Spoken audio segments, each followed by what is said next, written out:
Hello everybody, welcome to this episode of Sustainable Stace. I'm sporting a new t-shirt. It says, love sustainability, hug a farmer. Yeah baby, today where I live it is Seedy Saturday. Happens in winter and it's a time when people get together who are passionate about saving heritage seeds and sharing them. Stay tuned, learn more. I'm Stacy Taves. For me, healthy food and sustainability are totally connected. You can grow it yourself. Nature is generous. Welcome back to this episode of Sustainable Stace. We're talking about Seedy Saturday and collecting seeds. Now I'm getting ready to go with a few different hats on, but when I go to Seedy Saturday, I'm always coming with seeds that I've been saving, and I'm going to share them, and then I'm going to get seeds that other people have saved, and in doing that, free of charge, we'll both get to plant one another's gardens. Now, there could be a couple hundred at the Seedy Saturday that you find. There's one that I go to near where I live, has up to 3,000 people meeting for one day.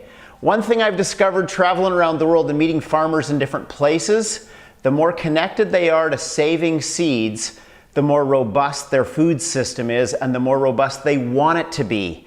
People who abandon control of seeds have really abandoned control of their own food systems and their destiny with sustainable food. So it's a very hopeful and forward-thinking thing to save seeds and share them with others. And keep in mind, you don't have to have seeds to show up at a Seedy Saturday. You just have to have an interest or a desire to be part of that community. And you can go in, pay a small admission price probably, get access to seeds that are on a seed exchange table, and learn a lot in the process.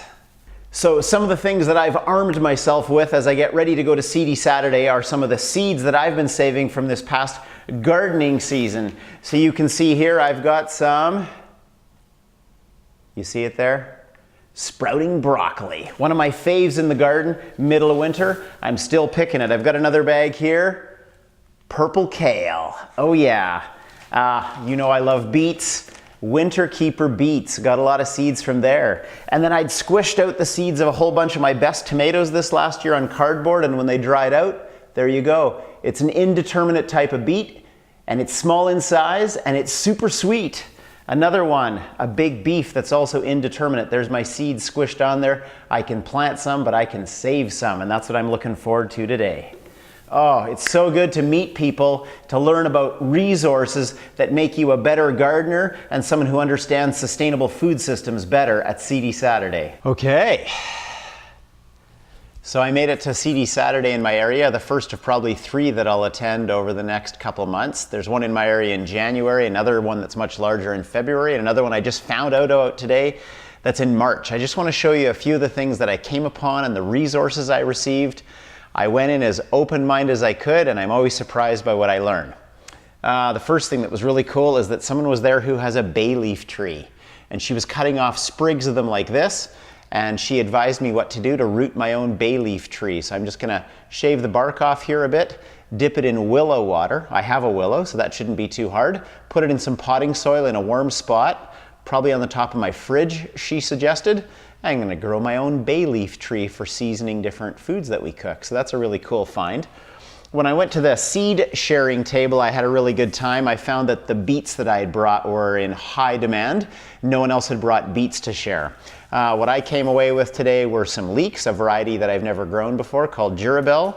I got some parsnips from someone who said he's grown this variety for 17 years in the area, so they're really strong and robust in this area. And I got a variety of winter squash that I've never grown before named Sibley, kind of a cool kid's name, or maybe a pet name. So Sibley winter squash, Regal Crown parsnips, and Durabel leeks. That was really cool. And then a guy who runs an orchard fairly near me who's organic and understands a lot that I don't understand yet. He was looking for me and he had this bag. And it's got inside it what he says is Phacelia, and he said it's the best plant to grow for providing more forage for your bees. So he clipped off some seed pods, and there's some Phacelia seed pods that I'm hoping to plant this season in my garden and yard.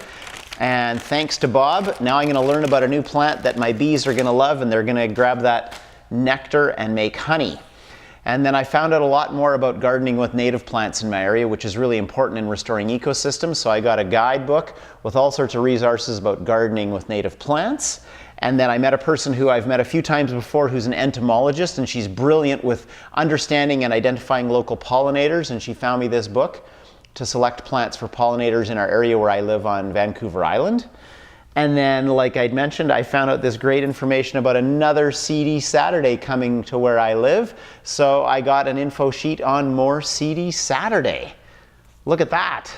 Bay leaf plant, varieties of veggies, pollinating options for my bees, understanding more of the plants that I can grow for my bees as well. And I even got a seed package that I can't find right now to grow a meadow of local flowers, native flowers that are going to be good for local pollinators as well. So what an incredibly enriching experience in spending an hour at a Seedy Saturday in an area where I live. Wow.